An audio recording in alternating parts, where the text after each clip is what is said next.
Okay, folks, we are live. Live. Anyway, that's what it looks like out there. If you're looking in the background. But anyway, here we are. Got my cardinal cap on. 1 second. Let me get this thing situated here. I'll be a son of a gun if I can do it. Hold on a second. Okay. Okay, that's better. Skip and Shannon, undisputed. Russ Westbrook. We got nobody in the house, guys, but that's okay. I still can do the broadcast. I prefer that it stays, well, we got 5 people, just like that. Boom. But anyway, checking in today. Checking in, I got a doctor's appointment. I got to leave in about 2 hours, so I thought I'd come in for a little bit. Even though my normal broadcasting range is usually around, what, 3 hours on average, so. It's Thanksgiving, really? I did get news, yes. I got some good news. Chris is coming up. He'll be here on the weekend, so I'll shoot video. I'll get some live video when we're working on this thing. So I'll do that. I'll get my chair set up, and we're gonna get some. We got a bunch of firewood. My friend's bringing tons of firewood up from Phoenix. They got tons of it, man. Really good wood. Not this crap stuff you get at these grocery stores. This stuff will burn for a while. Then I could burn my trash too.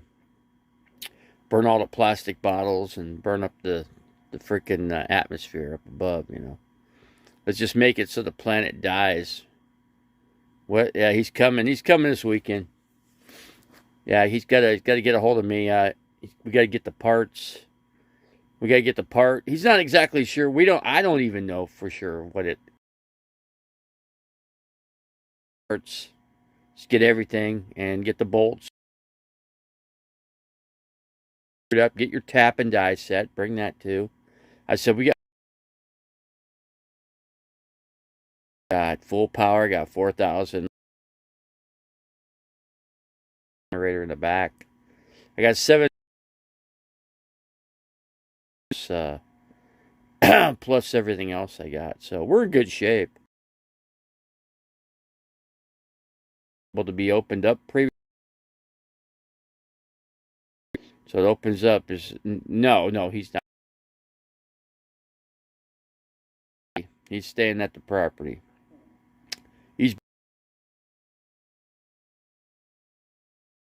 He's working on the property. He's doing good, man. He's getting things done. We got a propane tank out there to run propane. We just got to get a heater in there. I got to figure out. I got to get with my insurance. These guys are Nimrods at the insurance, but I got to get with them. Figure out how I can get outdoor wheelchair, you know, like just a manual one. I'm just gonna just buy the thing. I just gotta find out where to get it. I'm just gonna pay cash for it. I'm not gonna screw with the insurance. I'm just gonna get it and have it and hang it on the back. I gotta get Weedhead Chris to bring his welder out here too. Might as well bring the welder. I'm gonna tell him that. I didn't tell him that in the text, but I'm gonna get with him on what he Paul. I said, don't let him bring all that freaking crap up. Don't. Got a stereo right here, but charge him with the generator, I guess. If we run batteries, he's got this. He don't need to bring it. I've already got a generator here. All that crap. Get the job done. Stuff. So anything we need minor wise, I think we can handle. So anyway, I think I only got one person in here. Yeah. But anyway, I'm not concerned about the amount of people coming in here. I'm just doing the broadcast. It'll be live. It'll be out for people to watch. I got somebody that watches. Barrow English comes in and she watches all my stuff. So that's how I do the videos, and she goes back and watches the reruns. She uses it to go to sleep. Actually, she listens to my broadcast and goes to sleep in the UK. That's pretty cool.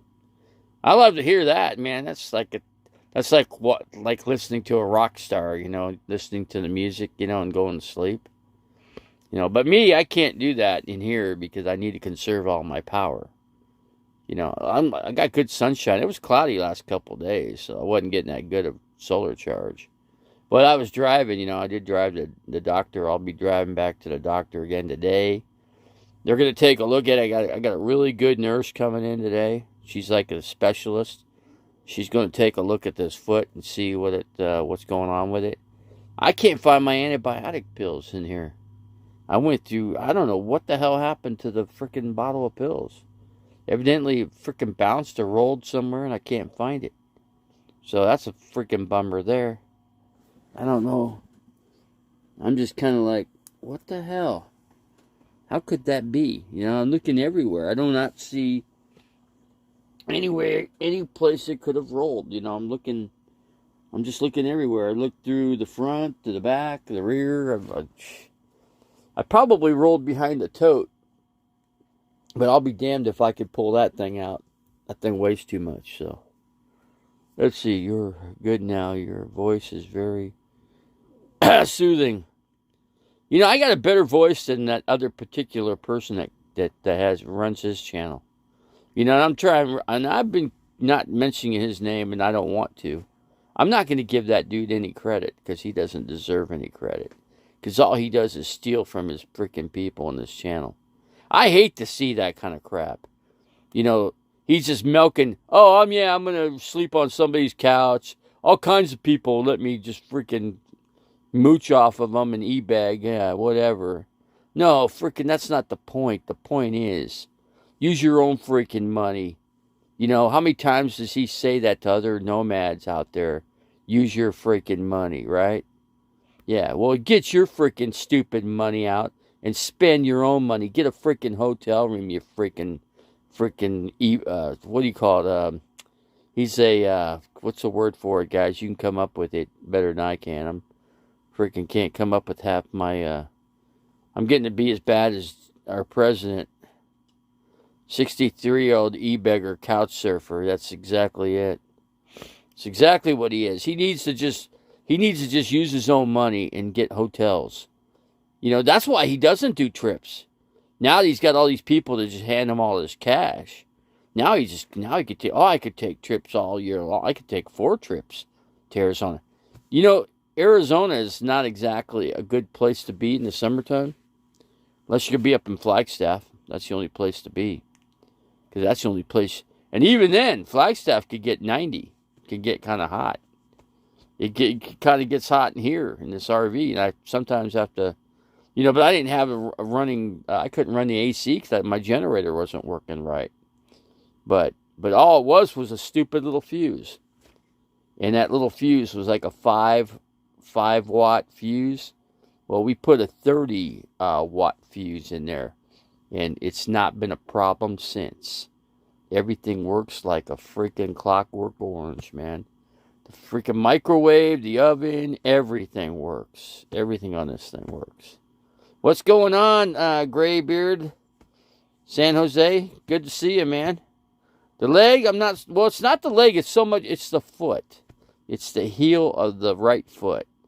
That's been the problem. And if I could just get that thing to close up, it is healing up. It is healing, but it was really red when I went into the office yesterday. They didn't like the way it looked, but that's because I missed one appointment on that Friday. Remember, I rode over the rock. Messed up the exhaust system. So anyway, we're gonna have to fix the exhaust. I got Weedhead Chris coming up here on the weekend. He's gonna right after Thanksgiving. He's coming up.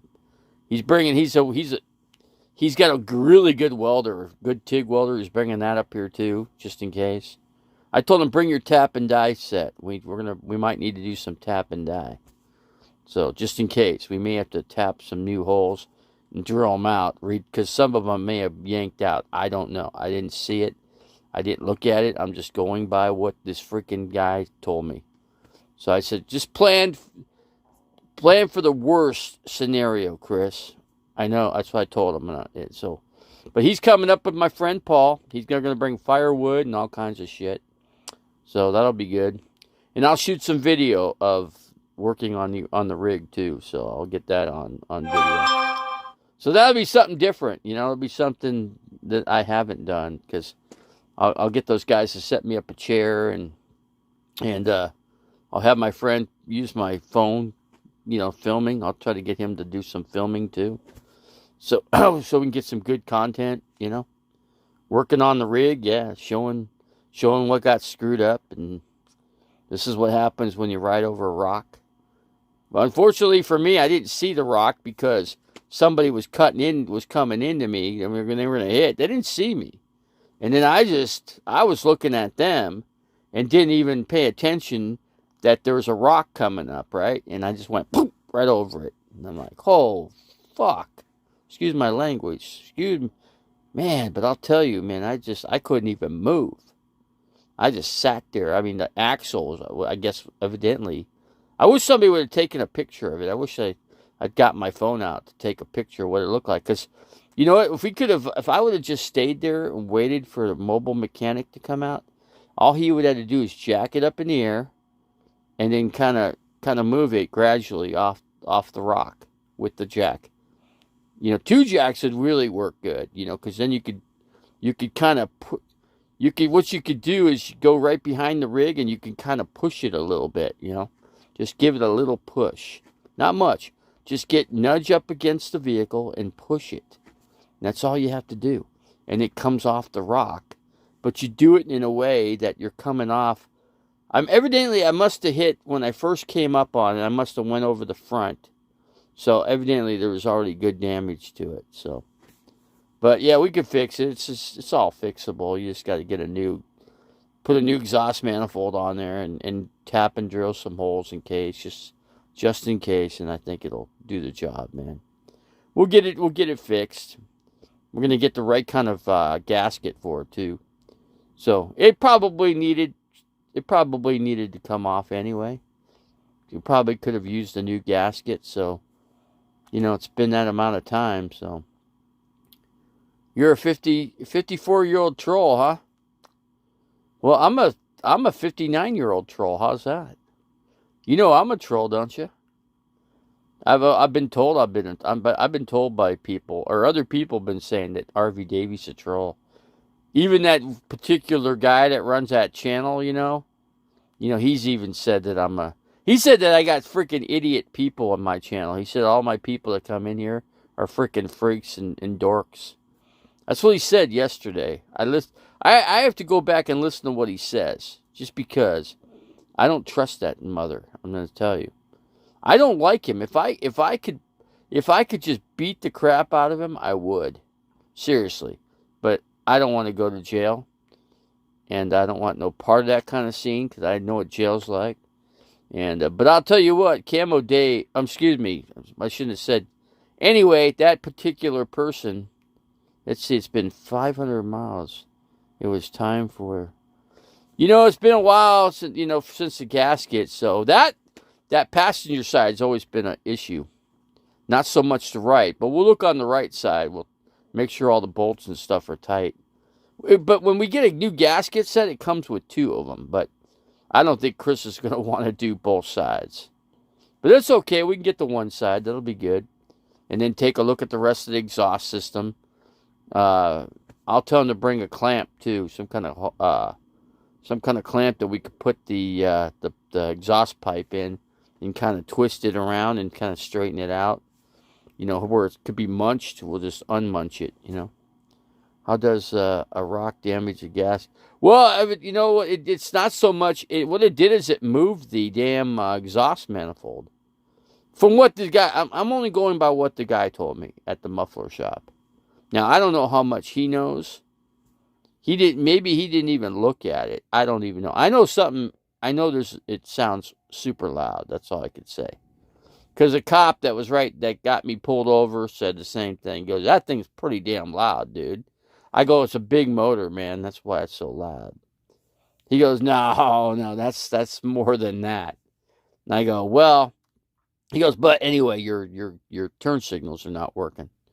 So I thought I would pull you over to let you know that they're not working. You might want to use hand signals then if you don't have those.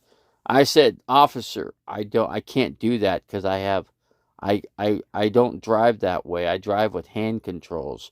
I use one hand's on the steering wheel and one's on the hand control device at the lower part. I'll show you. I showed it to him, so he saw. He's like, oh yeah, okay, I get, well, I guess in that case you couldn't. I go, if I'm at a dead stop and I put it in gear, yeah, I could signal. But that's the only way. Then when I go back in gear, I have to put my hand back on. Like I said, my left hand is just like, well, you know how you drive. You use your right foot. If I had feeling in my right foot, if I didn't have this drop foot, I could drive with this freaking leg. I just need one good freaking leg. That's all. Just get this foot to be able to go like this. I'm good. I'm good to go. So it's good that Tasha's in here this morning. Let's see, 8 studs torqued down to the engine holding it. The problem with this exhaust system, I'm going to tell you, the bolts that came with it that mount underneath, they're too small for the amount of power that comes out of this motor and the amount of heat that it generates. So basically, Chris had the idea to tap a bigger size bolt in there. So that's what we kind of did. So I'm just hoping and praying that it didn't do any major damage. That's all. I mean, we could fix it, no problem. As long as Chris brings his tap and die, we could do everything right out. That's the way we did it at his house, which his house that he lives at used to be my house. I used to own it. I sold it to his landlord, and I know his landlord too. So I was invited to their Thanksgiving. They were saying, I said, how am I supposed to get there, man? I can't drive it like this all the way to Phoenix. I'm going to be singing that song all the way. By the time I get to Phoenix, I'll be broke down. By the time I get to Phoenix, she'll be gone. Whatever. No, you didn't ruin the engine. The engine's fine.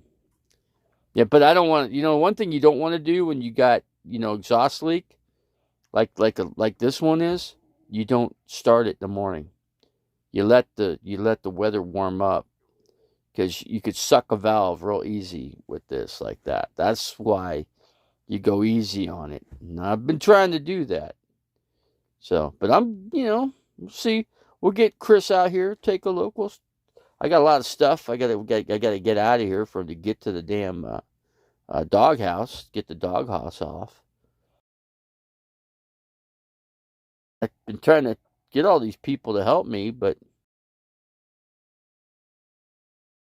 I did have an egg sandwich. I made 2 egg sandwiches. I checked my blood sugar, took all my pills. I'm missing some antibiotics. I don't know where they went. I'm going to tell that to the doctor's office and see if they can get me some more. See if I can get more. I'm going to tell her that, I must have used them all, because I looked at the container. It was empty. I said, I just didn't remember. Maybe, I have no clue what happened to them, but they're gone. So anyway, if I could get some more, I guess I'll be okay, But they were telling me that they didn't think they were working that well, I said, I think they're working well enough because I don't have cellulitis. That's a good sign right there. No cellulitis is a good sign to me. But she goes, your foot, it looks pretty damn cherry red. I go, well, it hurts. I could tell you, my leg was throbbing coming here. Freaking throbbing when I was driving, so. I said, but it's not throbbing now. It feels pretty good. Feels all right. But then again, I did take gabapentin this morning. I took 1. So, man, you should see all the pills in here. It's like, I could do a video on my pills. It'd be freaking funny. I should do an upload. I should just I should just do it like something funny, just like for like 30 seconds. Not even that. Just go in there, and then show all the pills, and then and then I could just fake like I'm dying, and just fall off to the side, and then end the video. I think that'd be kind of cool, wouldn't it? New video from Neil Corbin. Neil Corbin, I went to school with him. Well, actually, I went to grade school with him, but he went to Scottsdale High, and I went to Chaparral High. So we didn't go. He decided to go to Scottsdale High, and then Scottsdale High went belly up. It went out of business. So imagine that, the only high school for Scottsdale, and it went out of business. It closed down, and then all the people from Scottsdale High had to go to Coronado, and the other high school. They weren't too far apart. They're like, I don't know, probably like 4 miles apart. So it wasn't like that bad to go to Scottsdale High. But anyway, I went to Chaparral, and I don't know. I loved it. I loved that high school. That was like the best high school of all, man. Because I've been to like 3 campuses because I went to Scottsdale Votech, which was on Scottsdale High campus. And my friend and my friend would give me a ride because we were friends, and we both went to Chaparral High. So I just rode with him. And then we took David Spade. David Spade rode with us too, because we'd take David Spade, and because David Spade was in John's class. And then, so David Spade, myself, and John would ride to Swirl, because David Spade went to Swirl. So we dropped David Spade off, and then he was good. So, but the dude was poor as shit, man. John would give him like $20. Seems like he was, hey, can you fork me some money? $20 was a lot in 1979. It's a lot of money, man. $20 went a lot further than it does today. That's for damn sure. Heck, $20 will get you what, 3 items at Walmart, and your $20 is out the door, Had 15 people in here just a couple minutes ago. We had a pretty good crowd. That's a pretty good crowd for this channel. Pretty good crowd. But yeah, cancel blank Dave. I wish we. Yeah, I wish we could. Wish Camo Dave would go away. I don't care for that guy. He's just a leech, and he's an e-beggar. There's another big the 2 biggest e-beggars that I know on YouTube. 2 people. Camo and freaking Butterfly Gypsy. The 2 biggest e-beggars out there. And I can say that. Especially Butterfly Gypsy. She's just as bad. Maybe not quite as bad as Camo Dave, but she's right up there with him. Getting all her free crap, her RV. I mean, everything's been given to that freaking witch. She doesn't deserve any of it. Anyway, she was going to that foot care where I was going, because I asked, because of HIPAA laws, we can't talk about anybody. I said, yeah, you got somebody else that comes here with an RV, right? She goes, yeah, we do. I said, that's all I need to know. Because I seen him pull in the parking lot, and then she turned around and left. So evidently she decided she was just not going to go to her appointment or whatever. She must have been going down the court side. So evidently that's it, because once you go down the court side, you got no foot care. There ain't nothing there. There's a little freaking medical building, and they can't do much for you. Believe me, I was there. They told me they couldn't help me. They said we could give you a referral to this freaking town, Lake Havasu City, and this has been good here. I'm not complaining, man. There's all the resources you got. If you got a quad here, there's a shop on every corner to fix it. There's a mechanic for anything for quads. When it comes to RVs, nah, there ain't much. But, except, that'd be a business you could get into, fixing RVs. Anything on an RV up here, you could be a thriving business up here. There's so much work you could create for yourself. It's not even funny. Man, I wish I could walk, man, because I could do so much. I could make so much money. I could weld. I could do all kinds of stuff. I need to get a welder. That's one thing I need to get again, but I just don't know where to put it. Heck, I can't. I got no room. I'd have to get a hitch on the back. I'm going to talk to that about. I'm going to talk to Chris about that. We take that rack off the back and just put a hitch, and I just buy a freaking trailer and just put the welder and get a vehicle I can drive that's electric and put it in the trailer that's enclosed. I get an enclosure and get the welder in there, and maybe I can fit the air compressor and make some room in this back compartment. I could put more batteries in for the solar. It's just a long ways to go to run the battery wires.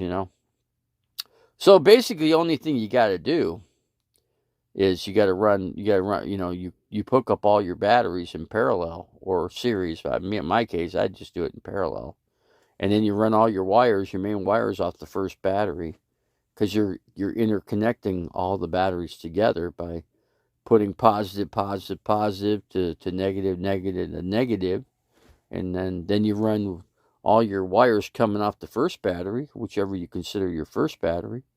It could be any of the 3 or 4, whichever setup you got, and it's going to work. And then you run you get like probably a number 11 or 12, probably a 12 to 14. I would probably go with 14. As thick as you can get it, and run it off of the batteries and run it to your charge controller, and then run that to the battery. And then I think I could do the same thing. I could run a set of wires so the generator can be able to charge up the batteries. So I got to figure that out too. So I'm going to talk to Chris about that. But he don't know much about solar. So I know way more about solar than he does. I just have to figure out. I'll probably just go on YouTube and look at the videos and how to take your own generator and run wires to your solar batteries, so that when you start the generator up, it'll charge up your batteries. Just in case you got cloudy days or it's raining for a few. I could start the vehicle, but that's one way. But I want to have it so that I can also have I think the converter is kind of the problem. I think the converter could be an issue, because otherwise I think it should be charging my batteries once I turn the generator on, but it's not doing it, because I'm looking at the meter. I was trying to tell that the guy in Flagstaff that was working on it. I tried to explain to him that, hey, it's not charging up the batteries. He said, well, it could be your PC board on the converter. I said, well, why don't we just replace? Well, he never got back with me. So after 10 or 20 times, Chris will get it right. No, he got it right. It's just I went over a rock and damaged it. So I damaged the work that he had already done. But see, the thing is, you got to put. Sometimes you just, that's the way this motor eats up gaskets. But I found these carbide gaskets. They're thick, and they take up the gap, because you get a gap when here's what happens: your manifold gets warped. I think we didn't have a gauge to gauge it, but I used to work in them, like I said, for like building molds and stuff. So I always made ejector pins, and I'd get everything plus or minus 0. That's the best scenario for you. We had this thing at the very beginning when I first started doing that job, or working with that kind of stuff. We'd be happy at plus or minus 0.003, but we got it to the point where we can get it right on the nose and get it perfect. So when I make an ejector pin, they were like perfect. I'd square blocks, they were perfect. And then the guy, the actual mold maker builder, and I would give him all those parts, and then he would go ahead and start making the new, like if it's an 8 cavity, 16, whatever, how many cavity mold it is. Then he goes in and just does that. But a lot of the molds we built were like, we built a lot of 16. We built a 32 cavity one that was, we thought that'd be a good idea, right? We can get all these extra parts. But then it just didn't want to go, man. We were having problems with the parts. So we ended up blocking up like 8 cavities. So we ended up with by the time it was all said and done, we'd only end up with like 8 cavities from 32 because we'd have to block off all the cavities because of the problems we were having with it. So I was a quality inspector, so right there at the press, I just look at them. I could tell the mold maker, I said, this is effed up, man. we cannot pass these parts. We cannot. The customer is going to be pissed off with the way this is working right now. So I said, let's just block off the cavities. Let's just go ahead and block them off. We'll block them off, and where the spew comes through, where the plastic comes into each cavity, we just block them off. And then we ended up with the 8. Well, I think we ended up with like a 13 cavity mold. Thinking about it, and I'm thinking I could actually remember what happened there because I worked so much with it. I was like the expert because I was also the guy that ran the press machine. I was the guy that did all the quality inspection. I was the guy that also did all the squared up all the parts and ejector pins, and sometimes you get a screwed up ejector pin. They get bent sometimes. That causes a problem too, because if it don't start, if the ejector pins aren't ejecting the parts out, then you got a problem there too. So you got to open up, split the plates in the mold, and then you got to go in there and you got to put a micrometer on there and see what the hell is going on. If it's bent, if it's like 3/1000ths I did one time, it was like 5/1000ths, and I'm like, whoa, that's a majorly bent pin.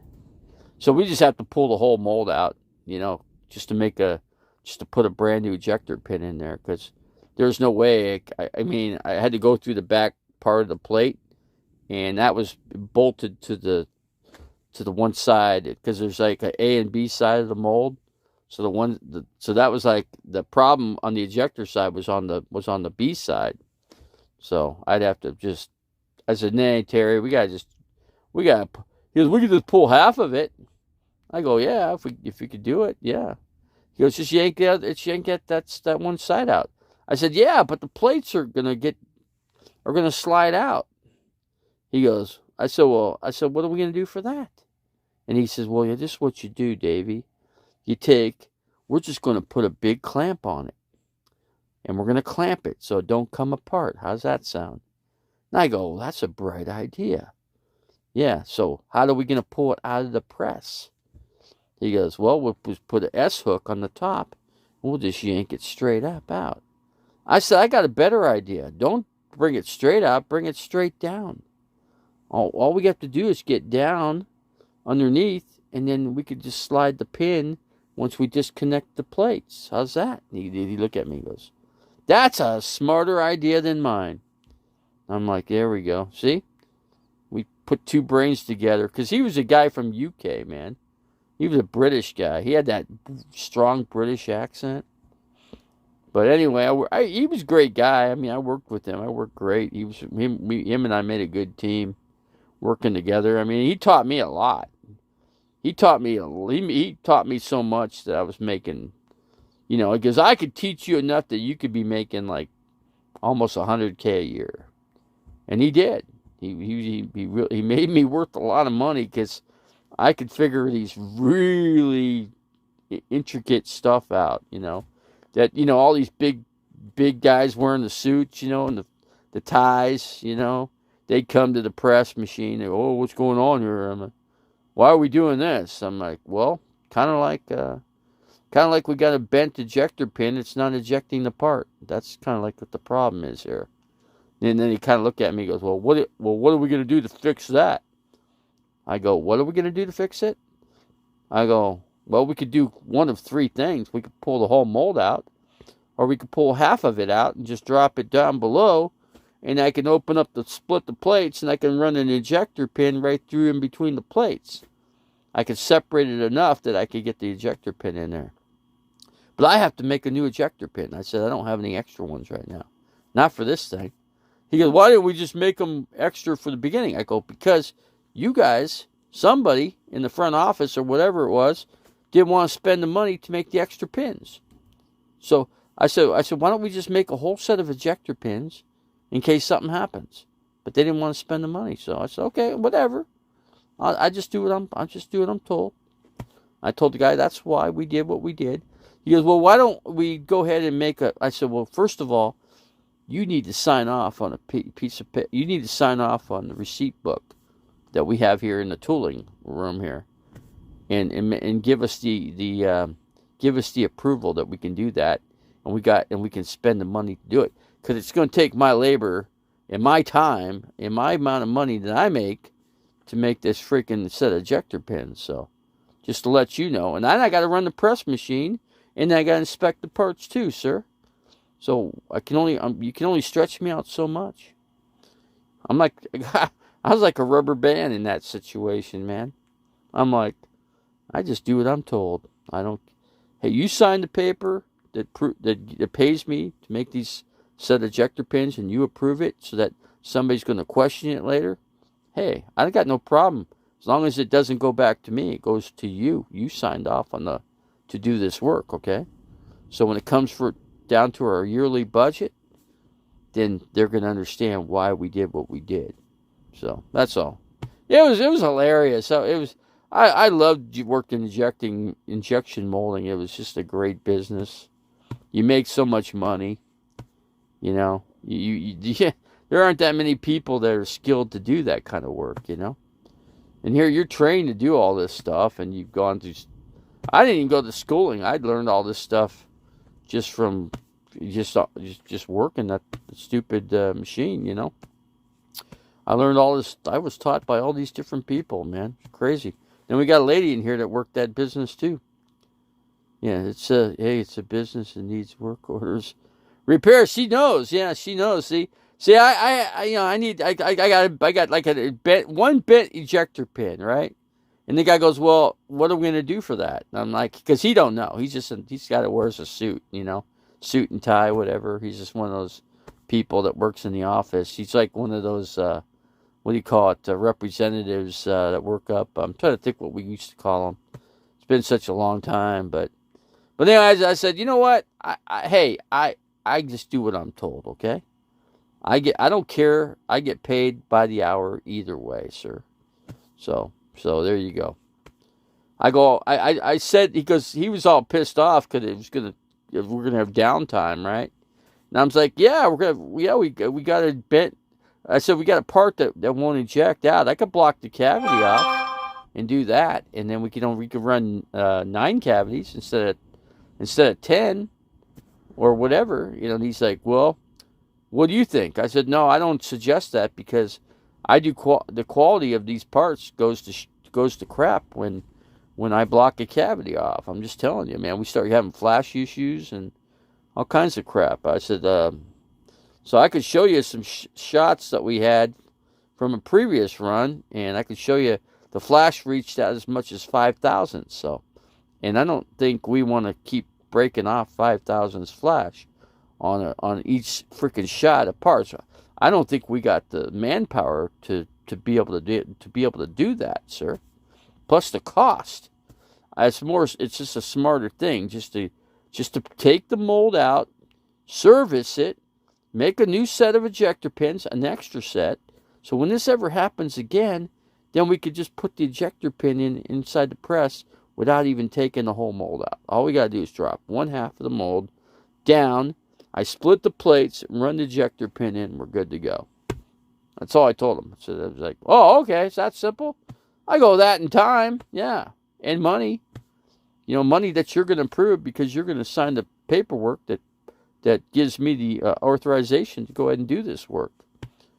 We're talking some money here, dude. This ain't like... But these parts are important. They're medical.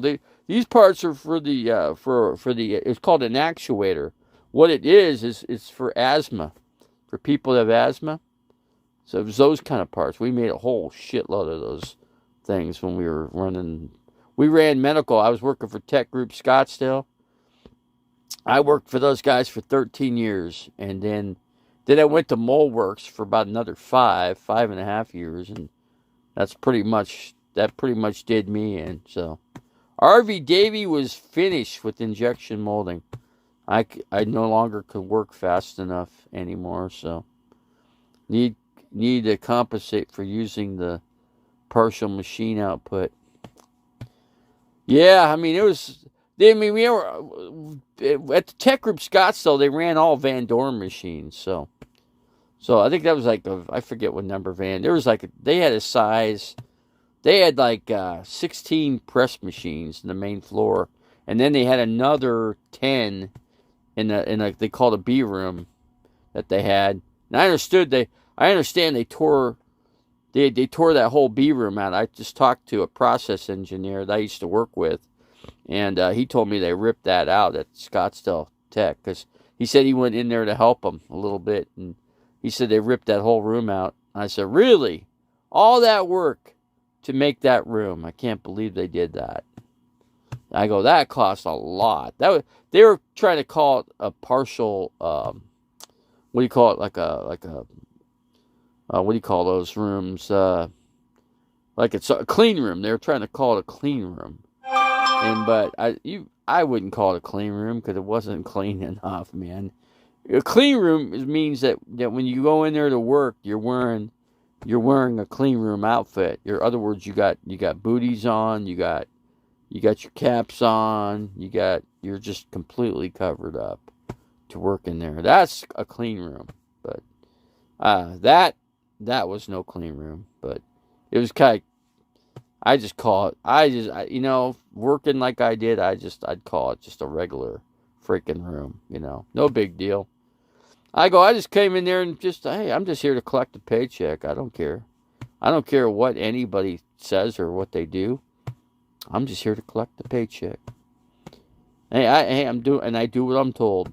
I got instructions for the day. I make sure I check off everything that I do, and then I'm done. I go home, and I have a nice beer, whatever, my meal, and I go to sleep, wake up, and do it all over again. That's all. Those are the good old days, man. Those really truly were the good old days when I used to do, but that was a lot of stress. I had to work every day. What was it? 412s? Yeah, 412s and then 312s. Every other week it rotated. That was good. The week that you had 4 days off, that was cool because it was like you could like go somewhere and do something like this, sit in your RV camp. But in those days, I didn't have an RV. I had to set up a tent, with the ice chest, no 12-volt freaking refrigerators, none of that crap.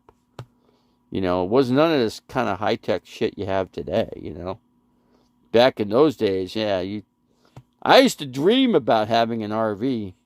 When I was like 19, 20, I used to see all these RVs. It was so cool. They just pull right up. They put their chairs out, little table, and they just go back in, and they go to sleep. And then the next day, they just drive off, and they're gone. And then like 1 minute, they're gone. It's like, but you have to, it could have been that way. And I was thinking back then, I wish it was like that for me. I go, one day I'd surely like to camp like that. That would be pretty cool. And now I'm doing it. I do it every single day. But yeah, I got my friend Chris coming up here to work on the rig. He'll be here on the weekend because he's hanging out at the house there. They're having Thanksgiving, and they said, just drive here, Dave. I said, no, I ain't driving. I can't drive like this. No, I could go a few miles, but I ain't pushing it like that. No, I'm not gonna hurt the motor in this thing. We're gonna just be conservative here. Conservative. They're process engineers, like a machine. Yeah, pretty much. It's yeah, because I got a paper sheet for each job, and I hook up all the, I put up two sides. I put a whole mold in, and then once I get it all up against the toggle bolts, the platens, the two platens on each side. Once I get both halves of the mold, then I go ahead and set the tonnage on it, and then I go and set the process for the sheet. I look at what the process says, but 9 times out of 10, I set that process. the parts never seem to work the same as they did the previous time. So I'd have to go in there and tinker with the tonnage, tinker with everything. It could take me an hour. Sometimes I'm lucky and I would get it done and maybe I could figure it out in 10 minutes or less, if I was lucky. Most of the time I was not always lucky. So it'd take me some time. But yeah, I ran the parts too. Once I had the machine going, I'd sit there, get the chair, get a table, my bags, and then I'd my glasses like this, and I'd look at the parts, and basically I'm just looking to make sure that each part looks the same as the first one that came out. In other words, when I run the first shot, first I'll run like 10 shots, and then I'll decide, then I'll take a shot, and I'll put whatever cavity it is, let's say it's 12, I'll put a shot 12, I'll mark the date, time, and the part's name, and put it on the bag with one of those Sharpies. And then I mark it in my paperwork, my book that I keep for the job. So I mark for this run. I said we always had a run. So it might be a certain amount of parts. It could be we might be running 100,000 parts, or whatever it is. We just mark that number in the book. That's what I did. That's basically all I did. So that was an easy job, and they made a lot of money doing it too. But the most money was working with mold makers. That's where the real money was. Man, you get in that room, now you're talking some serious money. Now we're talking 100K a year job. Yeah. And then so me, I was making like 75 because I wasn't a mold maker. I was just a mold maker helper. Well, I was his assistant, mold maker assistant. But I could do all this. I would do all the stuff that he needed, except make the actual drill all the water holes and do all that. He'd do all that. I would square up the blocks for him to make the new parts in case we were building a new mold. But otherwise, a lot of times we were just doing repairs on the old stuff. We might make a new cavity for it, new, like I said, new ejector pins, whatever it might be, or we might make a new plate for water lines. We might do that too. No, just whatever they wanted, we just do it, and we got paid. Got paid good. Mold makers are gone now. It's all CNC. Somewhat. I don't know. I've been out of it for a little bit, but a lot of work there was a lot of CNC stuff. Yeah, and you get the electrodes in there. I used to set the electrodes up and the CNC machines. The electrodes that burn the actual cavity into the plate that's actually going to go into. Yeah, I do all that too. I'd set that shit up too. I'd have to calibrate it and all that kind of crap. And yeah, you're right. There is a lot of CNC. I'll talk to Dave. I work with the guy I used to work with. I talked to him. I got him on text, so I'm going to talk to him about if most of the stuff, if they're still doing a lot, if they're doing any because all the mold makers, they would work off of Bridgeports. They'd run the Bridgeports machines, and I ran those. I worked on those things too, so I was good at the little stuff, not the intricate, not the real tight stuff, but I was good at. I could do a lot. I would put it this way: I could do a little bit of everything. I just was never. I never had the time, or they never gave me the time to be able to learn everything completely all the way through like I probably would have liked to. But by the time I got to that point where I was ready, then I was too slow. See, the problem, like I said, the problem with injection molding, the mold makers needed to go CNC because that old way with the Bridgeport, that's longer time. See, the CNC machines are so much more accurate. They just go in there, you set the electrodes in there, and you just then all you do is then you just get a chair or stool, and you sit there and watch all day long. You sit there. You can just walk away, go get yourself a cup of coffee. You didn't even have to physically do anything. You just sit there and just make shitloads of money. 100K a year. Just sit there. Just sit all day and drink coffee all day long. And just make 100K. It was that simple. It was kind of funny that they pay you to do all that. But then they started getting smart. Then they had to make you do other things too, you know. Like, hey, well, okay, why don't you go bag up some parts, or why don't you go run a, you know, because we didn't have press operators. They didn't pay for those people. We had to do all that stuff ourselves. So, and then we had to do all the material mixing too. We had to do that as well. So yeah, they tell you to go do that. They say go mix some material up. You know, go get the sheet and see what you need to mix up, so we got enough material to run the jobs out there. You know, because we used to run everything in the same shop, you know, mold making and everything all. But then we were split up. Then they decided to rent a different building to do the actual process end of it. And then I guess they decided after I left, like 5 years later, they decided to put everything back into one building. And I understood that the owners bought the building next door to them, so they ended up moving into that. And they kept the other building too. So, but then the other building they were doing the processing in, they just got rid of that and just took everything out of there. That's a lot of work, man. Disconnect all those press machines, get them on big semis, and get them moved. Oh my God, that's some major work. See, I work for NASA Machine Shop. Mold makers were great craftsmen, but modern molds are CNC. Mold makers are finishers and quality control. Yeah, I worked quality control. I did that but the problem with me was my eyesight. My eyesight wasn't good enough anymore, and I couldn't keep up. I was just too slow. I think my eyes were half my problem. Man, my nose is running like a faucet. Let's see. But yeah, mold makers are, they're so good. You know what they do? It's incredible.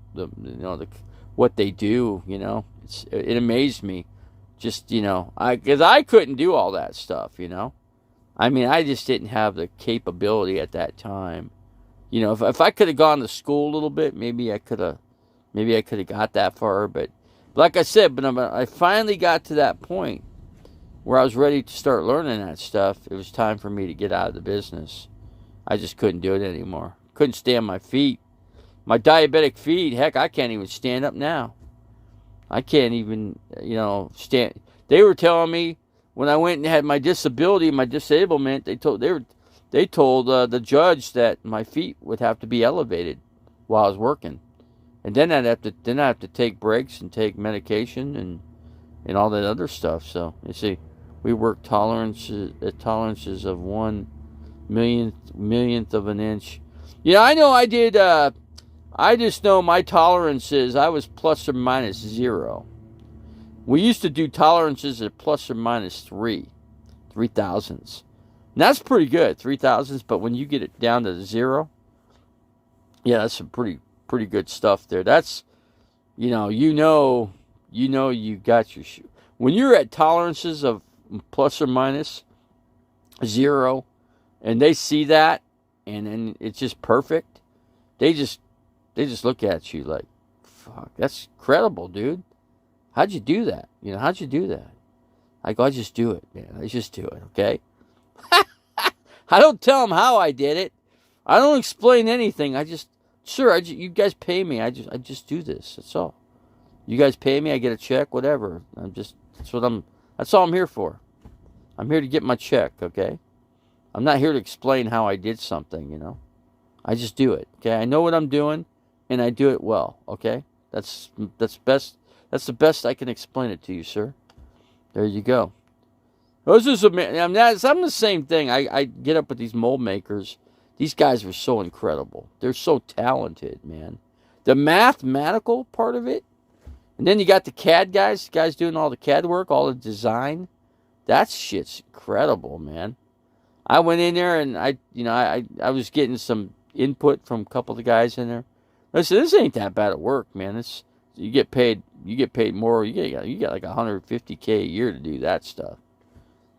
Sometimes, man, you start making as much as basketball players, when you start getting into intricate stuff like that, you're doing all the design, mold design. Oh my God, that's as good as it gets, man. And then the mold maker works with the designer, And then I work with the mold maker, squaring up blocks and making ejector pins, maybe drilling a couple holes in a plate for the water lines, occasionally. That'd be about it for me. That's as far as I got. And then I became a process engineer, and then I couldn't do that no more either. So anyway, I made my money. I made good money while I was there, so can't complain too much. They gave me a job. It was better working Walmart for $12 an hour. When I was working at Walmart, working sporting goods, $12 an hour. I was the department manager making $12 an hour. Imagine that. These people up in Flagstaff, when I was up in Flag, to flip a burger, you're making $15 an hour. Get that. Flipping a burger, 15. Doing any job in Flagstaff's minimum $15 an hour. First piece inspection. What's that, Janice? I don't know the terminology there, because, like I said, I've been out of that kind of business for such a long time. 0.003 of an inch, you would be out the door, but that's a normal tolerance. Yeah, but like I said, that's why it had to be plus or minus 0. That's what I said. We went from plus or minus 3 in our normal old day case, like in the 80s, like in 1980s, that's the way it was. But at I want to say about 1988, I would think we had to be like perfect, because you're making medical parts, man. It's got to be perfect. And I did polish work too. I forgot to mention that I did polishing too. So I would get into that was tough for my hands, being a diabetic. My hands get all numb. I couldn't feel after a while. There's only so much I could do, And then the one guy's like the one owner of the company, his name is Jim Taylor. He owns Moldworks, He's like, Dave, man, you're not cutting it, man. I go, well, it's just, I need some kind of device that kind of is going to assist with me, And then we didn't have that yet, but because they didn't make it. So finally they ended up making something like that where you can actually, you got a little, like an engraver type thing. And then it kind of helps you to polish. You put a little, kind of like, what do you call those things? And those things can polish too. What do you call those things? I can't remember. I'm freaking blank on all this shit. But no, it was good. Those, like I said, it was the good old days, man. That's where, back in the early days, you got going into this stuff. It was just, people were just figuring shit out. They didn't know everything, and you're just like, let's see, plus or minus 0, yeah. Exactly. That's what it had to, that's what we were doing, plus or minus 0. That's what we had. That had to be that way. Had to be perfect. Ejector pins, that was easy. I put it on the indicator plate. On the indicator, I go around the circle, and, I look at the freaking knob. It stayed on 0, That's perfect. That's what I did. It's easy. Easy work. And then I just go ahead, okay, I got to trim off, like let's say I got to trim off 10,000ths off of it. I just cut enough off. I'd leave about like maybe a 3/16 of an inch, and then I just gradually take off, work my way down to what it had to be, I wouldn't try to take off like chunks of thousands at one time, because you ruin the ejector pin. But I just gradually bring it down, because you're heating up that metal. You got to remember, for a combination of heat and cold, it expands and extracts. So you got to remember that too. So that's why I gradually bring it down. So they came out good every time. That's all you had to do, man. People ask, well, why? And then they ask you how long it took. You had to time it. You always had. They had a certain time frame. Like when you work on automobiles, same thing there. They expect that particular job to be done in 2 hours. So if it takes you 3 hours in a 2-hour job, now you're eating at the profits. Now you're starting to cost them more money than you're worth. So then they call you in the office and say, hey, dude, you got to pick it up. That's what they told me. Told me the same thing in the end of my job, career, whatever. They say, "God, you got to pick it up, man, or you're out of here. You got 2 weeks to get your shit together." And that was it. It was 2 weeks, and it was 2 weeks. I was the same as I was those other 2 previous weeks. So guess what?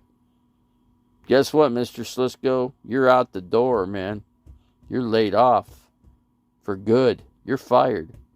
Yeah, you're fired. I was like, oh wow. So that's how I end up like I am now. The one owner told me, at least this, Davey. At least, I mean, now you can go get your RV. Now you go live on the road. You could travel. I said, yeah, I could then, like because then I was walking. Now it's not so easy. Now it's a challenge. Now it's a challenge just to go to Walmart to get a cart, a scooter, and then you got a challenge to go lift water. Like I got to get what are those 24 flats of water? I like to keep at least 2.5 in here at all times. To be in good shape here water wise. And I drink a couple of those a day. That's it. I think I drank Diet Dr. Pepper this morning. And I had 2 eggs and Diet Dr. Pepper, and that was it. I got 1 roll left. 1 roll. I'll have to go back to Wally World and get another flat of water and get some more Diet Dr. Pepper and get another thing of butter. There goes an RV. Let's see. Are you talking about all my? You are taking all my. Let's see. You are taking all my company, huh? Our best people couldn't do 0. I did. I can tell you, I did 0. I'll tell you that straight up. Matter of fact, I could even get people on the text that I still used to work with, and they'd tell you I got it down to 0. So, like I said, plus or minus 3, don't cut the mustard, man. You might get away with plus or minus 1, 1.5, but I got it to 0. We had fancy stuff to get it to 0, so I had the fancy tools, man. I was able. I could just tell you I did it, and then I amazed people when I would do that too. They looked at me, wow, that's incredible. How'd you do that? I go, it's in the brain, guy. It's in the brain. It's a lot of thinking. RV Davey is live. That's right. Talking. I always like talking about what I used to do, the injection molding, because I love that job, man. That job paid a lot of money, and it was just. I worked with great people, skilled craftsmen, and engineers, designers. I worked with it all. I worked with salespeople, and I worked with HP sales. I used to work with those guys every day. I ran their parts. I ran a whole cell of their cartridges for the inkjet printers. I ran those, man. I ran that whole cell by myself with the robot. The robot come in and pick up the parts, right? Drop inside the mold, grab it, pull it out. Once it ejects, it comes down, whoop, whoop, whoop, and just yank it right out. Then it drop it on a tray. It slide down the tray, and I'd grab it. They go into, I put a tote with the bag and so many. Then I had a scale. I had it all scaled out. I just put it on the scale, and it was set for perfect. Just the amount of parts, right? And I just had left it on the scale. It was the easiest thing to do because every time it went down to the amount of parts, the amount of weight that it had to be, I just yank it off, and I'd have like 6 or 7 set up because I know that's all I would do in a shift, and just have them all stacked up in plastic bags. And man, just one time, sometimes the robot would get hung up, and you just freaking reset it and go back again. You see, were they? No, they weren't that. No, they're just regular mold makers. They're just called mold makers. That's all they called them. So we didn't have. See, we had. See, when I worked with Tech Group Scottsdale, Moldworks, that was freaking high tech shit. Then there's another company that I delivered some shit to. It was called God, what was the name of that place? Freaking big freaking ass company. You go into there and you get that you seriously you walk on their you drive into their property. They inspect your truck. They inspect you. You don't to make sure you don't know King. Cardiologist, let me get this call. Hold on.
Let's see here. How do I do this? View contact.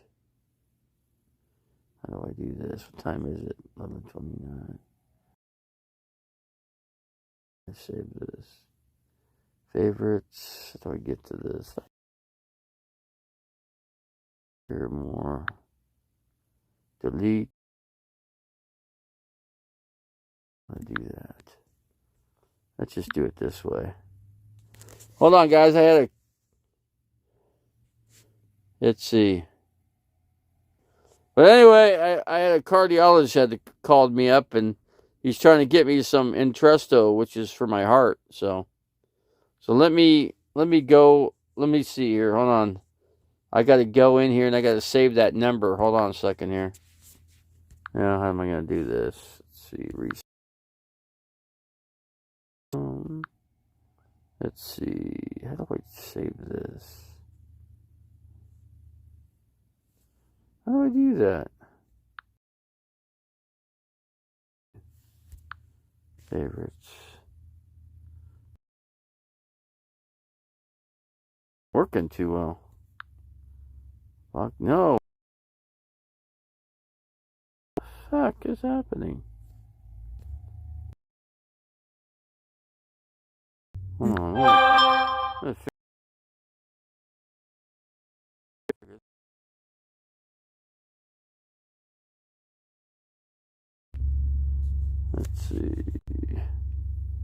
Darn it. Let's see. What is it? Card 226 6400. 226 64. 660. Let's see. 28.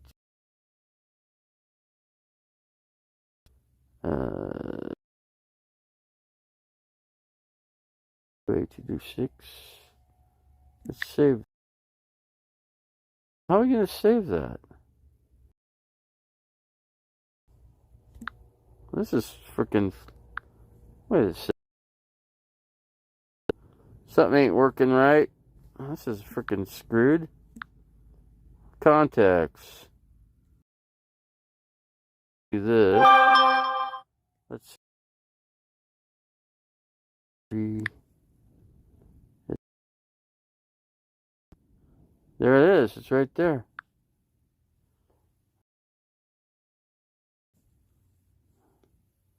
That's it. I got their number.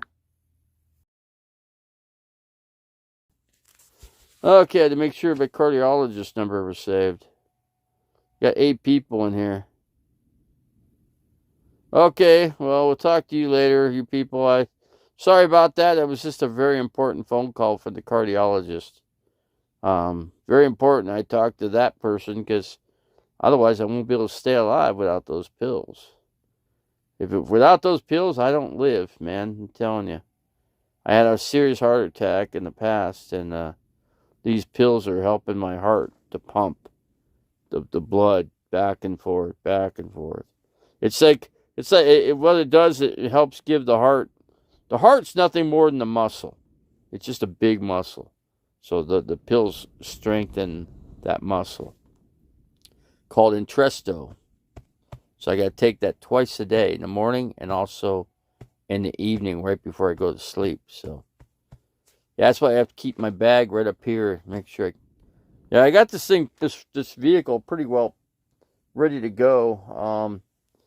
So I'm pretty much got it ready to ride to my doctor's appointment. So I guess I will just go scrape my. I guess I'll just go scrape my lot. What's the lot? The whiz? What do you got to do? What is it that you're doing? What do you mean by scrape your lot? I don't get that. I don't get what you're saying there. Can you hear you? Yeah, I'm good now. I'm not blocked. Whenever I take a phone call, it blocks it mutes the broadcast here. That's what it does. But once I end the call, we're good. But unfortunately, it was a pretty long conversation with the cardiologist. So we're trying to figure out how I could get free Entresto, free. It's really expensive stuff. If I could get it for free, I just have to, the manufacturer actually will just manufacturally have it sent to a P.O. box. I got to get a P.O. box set up here. I only need it for 4 months at the most, because I'm out of here as soon as it starts getting hot. Believe me, I'm at the next place is Cottonwood. Cottonwood's my next destination. I'm going there now, to be honest with you, but I can't get there now. I'm thinking this is what I do. I'm thinking I leave here and just go to Cottonwood. That's my plans. Yeah, there ain't no. I might go to Parker just for like maybe a week, and then after Parker, I'm freaking heading up 95, and I'm gonna figure out how to get to Cottonwood from here. There goes my solar charge. Oh, we're up to 13.3 on the solar. We're doing pretty good. Let me check my charge here. Hold on a second. Okay, that thing's charged. All right, let's get this thing. Make sure my things are charged up here before we take off. Hold on. I can do this. Oh. Alright. Let me get this thing charged up here, dude. Hold on a second here. Alright, let's get this cord in. Get this freaking thing charged. There we go. Come on. You're not going to charge for me? Come on, you're going to charge. This is weird. There it goes. This is a touchy one. Okay, maybe that'll work. Let's see how that works. Get this thing down here. Let's get this thing up here. Alright, that'll run. That should keep it. That should keep it going. Alright, that works. Okay. Whoops. Had to get my little lantern. I have to make sure that's charging. See, it's red. I charge these up every day with the solar. It plugs in right here. So I charge all those up with the solar. And then I got good light at night. That way I don't have to use these. Well, I use these, but when I go to sleep, I can't reach up. So that's why I use these, because I can reach over and turn them off. And then, of course, I got my fan here. That's fantastic, too. This thing's working. It's plugged in on the other side, because I got another one. But what I want to do is get a three-way in here, so I can hook up 3 things here instead of just one, and do that. But I don't think I'll overload it. What I'll do is run 2 things off of it, and that should be pretty good. But we're sitting at, what are we sitting at? Hold on, I'll show you. If I could show you here. We're sitting at 13.28 on the solar charge. So 12.6 is a full charge. But we like to get up to, like, if we could get up to the high 13s, it'd be better. High 13s would be great. Hold on a second here. We're doing okay so far. Got my Cardinal hat on. See? Arizona Cardinals. I support my Cardinals, man. So, these are just the hat. These hats. This is last year's hats. These look better, I think. I like these. The ones the year past, the year before last was even better than these. But these are pretty cool. The new ones I don't like. I don't like the way the color, the scheme that they use. But I'm happy with this one. These work great. It's a nice thermal hat. So, let's see. All right, I think you guys are all pretty much gone, right? How many people we got in here? I know one thing I got to do. When I get back up to my property, I got to get a device to make oxygen. And once I do that, I think I'll be in pretty good shape. Plus, I get the Entresto. We get a heater in the property. And then in the summer, we don't need don't need any air conditioning. We do have some, but don't need to use it. I mean, we have it. There is an air conditioner in the fifth wheel. If we need to run an air conditioner, that's the easier way to run it, just with the freaking window unit that's in it. So we're good there. We got propane, plenty of propane. We got propane, the 2 tanks that's in the actual fifth wheel, and that runs things. And then we got the big one, and we'll use that for like a heater if we need heat. So still alive, man. Of course, yeah. I gotta go. I gotta be going here though pretty soon. I gotta go to my doctor's appointment. So, but I'm not gonna. I gotta use my GPS on the phone. So I'll have to shut off the broadcast, and then I'll come back when I'll come back on tonight. We'll do a night side deal. I gotta stop at Walmart on the way back in when I come back from the doctor's.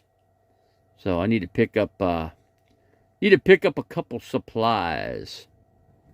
I need some of the, what do you call that, lighter fluid. I need some lighter fluid, and I don't know. I'm thinking about getting getting some. I don't know. I think I'm gonna hold off on the firewood. I'm gonna wait for Chris and Paul to come up, because we can get all those supplies once they come here. Once they get here on the weekend, and I'll just I'll get that stuff. I might buy some hamburger though.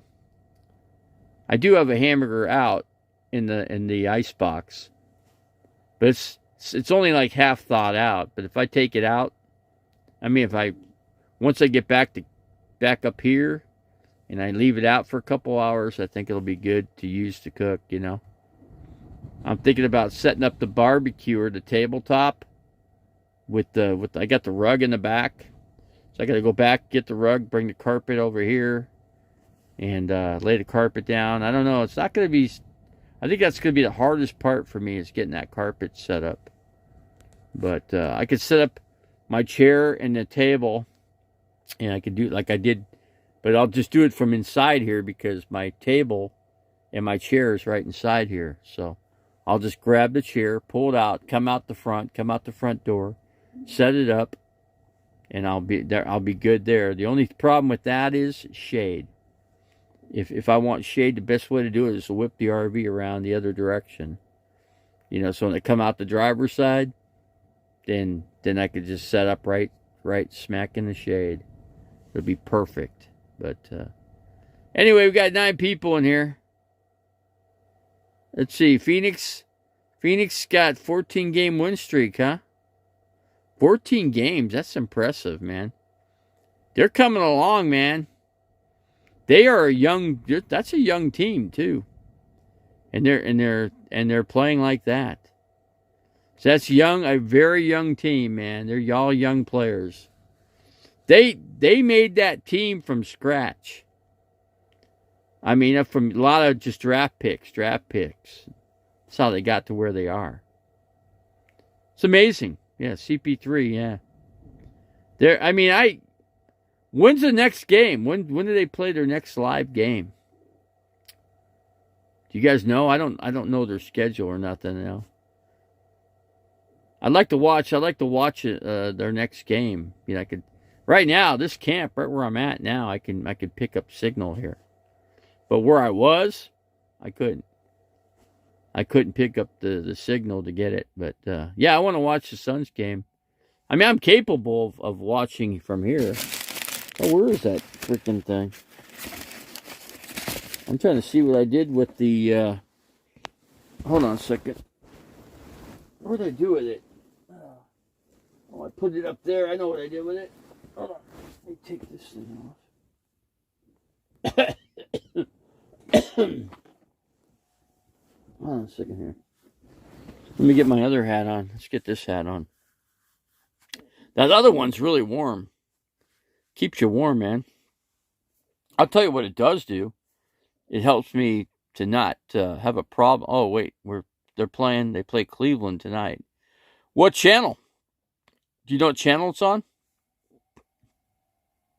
It's on ESPN. Do you know if it's on ESPN? Because I didn't look. I can't look it up right now because I'm on. Got the broadcast going here.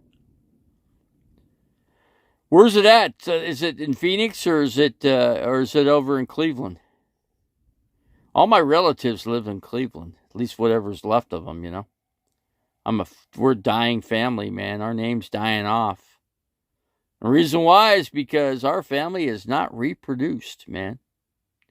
No reproduction of anything. My cousin Jim didn't have any kids. I didn't have any kids. My little brother didn't have any kids. My oldest brother didn't have any kids. The only one that reproduced has been my two sisters. And my one sister's only child passed away 7 years ago. Passed away from pulmonary embolism. And it's a funny thing because I had a pulmonary embolism myself, and I survived it. So, but yeah, if you don't get to the doctor in time, man, that shit'll just kill you, man. It goes into your lung and then it goes to your heart and you're dead. That's simple. So anyway, my niece died. She was only 25, so it kind of sucks, you know. I'm sorry that she passed away. She didn't have to die because if she'd have listened to her uncle, then she'd still be alive today. But yeah, it was a bum deal that she died. I hate to hear that. My sister is so depressed over it, and you know, and everything. And I said, yeah, I mean, my family hates me too, just like all these YouTubers. They just hate me, dislike me, whatever. Go ahead and dislike me, for whatever reason. Doesn't matter. Oh, it's over. My family situation's over money. So, but they got all the money. But they were upset because I got some of my aunt's money. That's why they were pissed. So we fought in court over that. Of course, they lost. Yeah, pulmonary embolism. Yep. Yeah, I had that. And when I went, I was passing out. I was at Tim's place. Tim actually helped save my life because his sister, he called his sister. His sister came, picked us up, and took me to the emergency, you know. I mean, we could have called the ambulance, but she came. She was at work, and she told her work, hey, I got an emergency. I'm going to go get somebody and take them to the emergency, and then I'll come back to work. And they said, okay, that's fine. So that worked out. So they kind of saved my life, you know. I would have died otherwise. I didn't know what I had. I just kept passing out. That's all I know. Kept going under. Tim's like, what's going on, man? What's going on with you? We go, what, you think we got to go to the hospital? I said, yeah, let's go. Take me to emergency. Yeah, let's just go to the hospital. So we did. Pulmonary embolism. So they got me, yeah, but they got the antibiotics into me to take it out, you know. Luckily, I mean, I'm running out of options here. I'm using all these antibiotics, and my body's getting used to them, just like regular pills. I'm not so sure one day these pills aren't going to work for me, you know. How many times have you survived death? I don't know, a bunch of times, man. I should have been dead 5 years ago, man. The tribe members would have been happy. Camo Dave would have been happy to see me dead. Yeah, come to think of, yeah, he's already in what? He's probably doing a live feed right now from courtside. Let's see. So let me close it out. I got to get to my doctor's appointment here. So let me close it out here. I'll get back with you guys tonight. So, but anyway, I got to get going here. And we'll see you guys. I'll come back on as soon as I can for the night broadcast. And I'm charging up my lanterns here too, so I'm getting all that done. I think I'm set to drive, I believe. I think I got to move a few things around. Anyway, it's going to take about a few minutes. Okay, guys, we'll catch you guys tonight, man. So we're going to close it out. So you guys all take care, and God bless you guys. In Jesus' name, amen. Okay, bye.